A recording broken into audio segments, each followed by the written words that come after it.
గారికి అలాగే ఈ సమావేశానికి ముఖ్య అతిథులుగా విచ్చేసిన మన ఖమ్మం పార్లమెంటరీ అభ్యర్థి నామా నాగేశ్వరరావు గారికి అలాగే రాజ్యసభ సభ్యులు వద్దిరాజు రవిచంద్ర గారికి మన జననేత సండ్ర వెంకట వీరయ్య గారికి జడ్పీటీసీ గారికి తాతా మధు గారికి వేదికలు అలంకరించిన పెద్దలందరికీ పేరు పేరు నమస్కారాలు తెలియజేసుకుంటున్నానండి. ఈరోజు చాలా గొప్ప రోజు అని చెప్పుకోవచ్చు. ఎందుకంటే ఎందుకు ఓట్లు వేయాలి, ఎందుకు ఓటు వేయకూడదు అని మనం ప్రజల్లో ఎలా తీసుకెళ్ళాలి అనేది ఇక్కడి నుంచి నేర్చుకొని మనం వెళ్తామండి. మనం నేర్చుకోవడం కాదు, ప్రజలు మోసపోకుండా మనం చూసుకోవాల్సిన బాధ్యత మనది. ఎందుకంటే అసెంబ్లీ ఎన్నికల్లో జరిగింది ఏంటో అందరికీ క్లియర్గా అర్థమైంది. మాటలు చెప్పే ప్రభుత్వం ఏది, చేతల్లో చూపించే ప్రభుత్వం ఏది అని ప్రజలకు ఇప్పటికీ అవగాహన వచ్చింది. ఇంకా కొంతమందికి రాలేదంటే ఖచ్చితంగా నెరవేర్చాల్సిన అవసరం మనదే ఉంది. ఎందుకంటే ఒకటే చిన్న ఎగ్జాంపుల్ చెప్పండి, ఉదాహరణ చెప్పండి. ఏంటంటే 6 గ్యారెంటీలు ఇచ్చారు, ఏదన్నా ఒక్కటైనా అమలు చేశారా? ఫుల్ ఫ్లెజ్డ్గా మొత్తంగా అమలు చేసింది ఏదైనా ఒక్కటి ఉందా అంటే అది లేదు. మహాలక్ష్మి అన్నారు. మహాలక్ష్మి అంటే ఓన్లీ బస్సులో తిరగడం మాత్రమే కాదండి. మహాలక్ష్మి అంటే అర్హులైన ప్రతి స్త్రీకి 2500 రూపాయలు ప్రతి నెల రావాలి. వచ్చిందా? ఇవన్నీ కలుపుకునే మహాలక్ష్మి. వాళ్ళు పెట్టిన మొదటి పథకంలోనే సగం తినేశారు. అంటే 100 రోజులు పూర్తవ్వకుండానే మాకు ఎన్నో ఏదేదో చేస్తున్నారు. కొత్తగా ఫామ్ అయిన గవర్నమెంట్ మాది అని చాలా రకాల కబుర్లు చెప్తున్నారు. మనమేమనలేదే 100 రోజుల్లోనే చేసి చూపిస్తామని. వాళ్ళే టార్గెట్ పెట్టుకున్నారు.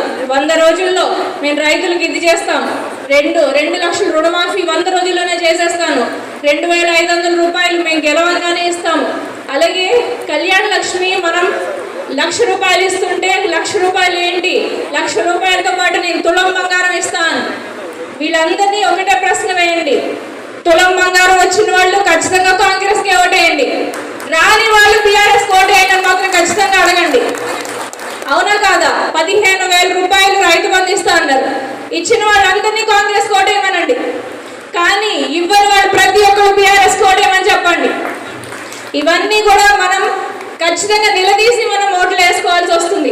ఎందుకంటే మనం ప్రీవియస్గా బీఆర్ఎస్ గవర్నమెంట్లో ఎన్నో రకాల పథకాలు వాళ్ళు వీళ్ళు అనే తేడా లేకుండా మనం ఇచ్చాం. ఇప్పుడు అలా జరుగుతుందా? ఖచ్చితంగా జరగట్లేదు. ఇది మన వాళ్ళు కాదు, ఇది వాళ్ళు అని చెప్పి భేదాలు చూపించి మరీ పథకాలు ఇంప్లిమెంట్ చేస్తున్నారు. మనం ఏ రోజు అలా చేయలేదు. అది ఆ గవర్నమెంట్కి కాంగ్రెస్ గవర్నమెంట్కి ఉన్న తేడా. ప్రతి ఒక్కళ్ళు ప్రతి గడప దగ్గరికి వెళ్ళి ఖచ్చితంగా ఇవన్నీ చెప్పి ఇది మీకు జరుగుతున్న అన్యాయం, మాటలు మాత్రమే చెప్తే గవర్నమెంట్ నిలబడదు, చేతల్లో చూపిస్తే మాత్రమే గవర్నమెంట్ నిలబడుతుంది అని ఖచ్చితంగా బల్ల గుద్ది మనం ప్రతి ఇంటికి చెప్పాలి. ఎందుకంటే ప్రజలు మోసపోతున్నారు. అలా మోసపోనియకుండా ఖచ్చితంగా ఈసారి బీఆర్ఎస్కి అత్యధిక మెజారిటీ వస్తుందని మనస్ఫూర్తిగా భావించే వాళ్ళ ముందుగా నేనున్నాను. మీరందరూ ఉన్నారా? బీఆర్ఎస్ గవర్నమెంట్లో ఏదైనా పథకాలు ఉన్నాయంటే గుక్క తిప్పుకోకుండా మనం 20 వరకు చెప్పగలం. ఇప్పుడు చెప్పే నాయకులకి ఎవరికైనా ఉందా, దమ్ముందా? ఖచ్చితంగా లేదు. ఎందుకు నాయకులు ప్రజల్ని తన సొంత వాళ్ళలాగా చూసుకునే నాయకుల్లో ఎవరైనా ఉన్నారంటే కొంతమందిలో నామా నాగేశ్వరరావు గారి పేరు కూడా వినపడుతుంది.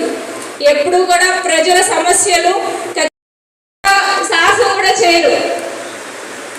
మీ అందరితో స్టేజ్ షేర్ చేసుకున్నందుకు చాలా ఆనందంగా ఉంది.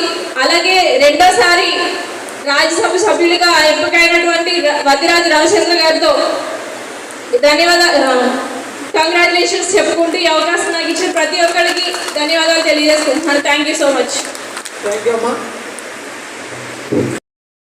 ఎక్స్ చైర్మన్ పటేల్ గారిని మాట్లాడాల్సిందిగా కోరుతున్నాను. మే నెలలో జరగబోయే ఒక పార్లమెంటు ఎన్నికల సన్నాహక సమావేశానికి మనం అందరం ఈరోజు హాజరైనటువంటి సందర్భంలో గత బీఆర్ఎస్ పార్టీ చేసినటువంటి పరిపాలన ఏ విధంగా ఉన్నది, కొద్ది రోజులలో అలిమిగాని హామీలతో అధికారంలోకి వచ్చినటువంటి కాంగ్రెస్ పార్టీ విధానాలు ఏ విధంగా ఉన్నాయి అనేది మనం అందరం చూస్తూ ఉన్నాం. అవన్నీ కూడా మనం మన పార్టీ నాయకత్వానికి సానుభూతి పనులకి అందరికీ వివరించాల్సినటువంటి అవసరం ఉంది. గత టీఆర్ఎస్ పార్టీ అధికారంలో ఉన్న రోజుల్లో రైతుకి ఏ విధంగా ప్రోత్సాహాలు ఇచ్చారు, అదేవిధంగా కరెంట్ ఏ విధంగా ఇచ్చారు, ధాన్యం కొనుగోలు ఏ విధంగా చేశారు, రైతు బంధు ఎట్లా వచ్చింది, ఇవన్నీ కూడా వారు దానికంటే రెట్టింపుగా ఇస్తామని చెప్పి మాయమాటలు చెప్పిన మాట మనం అందరం చూసాము. దానికి కొంతమంది నమ్మి సరే ఏదో మంచి చేస్తారన్న ఒక ఆలోచనతోనే కొంత ప్రజానీకం ఓటర్స్ మొత్తం ఆ పార్టీకి ఓట్లేసి గెలిపించడం జరిగింది.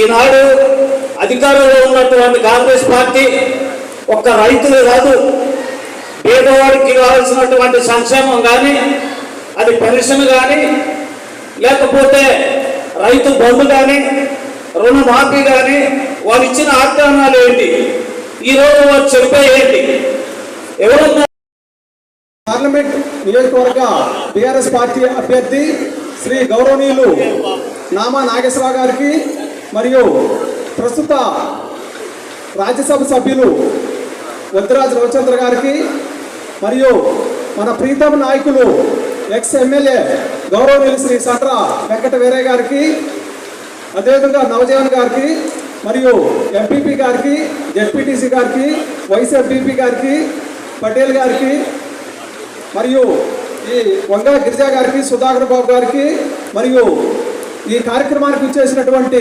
పెనుబల్లి మండల బీఆర్ఎస్ కుటుంబ సభ్యులందరికీ కూడా ముందుగా హృదయపూర్వక నమస్కారాలు తెలియజేసుకుంటూ, అలాగే ఈ కార్యక్రమానికి ఇచ్చేసినటువంటి మీడియా మిత్రులకు కూడా ప్రత్యేక ధన్యవాదాలు తెలియజేసుకుంటూ, ఈరోజు